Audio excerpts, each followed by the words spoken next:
जब श्री कृष्ण वृंदावन छोड़कर मथुरा जाने लगे कंस के बुलावे पर, तो गोपियों का, बाबा नंद का और यशोदा मैया का रो रो कर बुरा हाल था। गोपियाँ रोती जा रही थीं, उनके आंसू लग रहे थे और जैसे रो रो कर उनका बुरा हाल हो गया था। तो एक गीत गुनगुनाने लगी कि दीवाना बना दिया हमें, दीवाना बना दिया,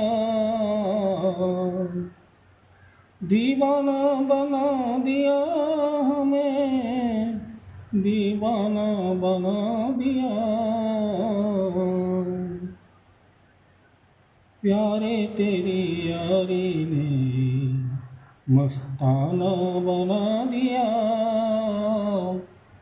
सावर तेरी यारी ने मस्ताना बना दिया, दीवाना बना दिया हमें, दीवाना बना दिया, दीवाना बना दिया हमें, मस्ताना बना दिया। प्यारे तेरी यारी ने दीवाना बना दिया। रो रो कर बुरा हाल।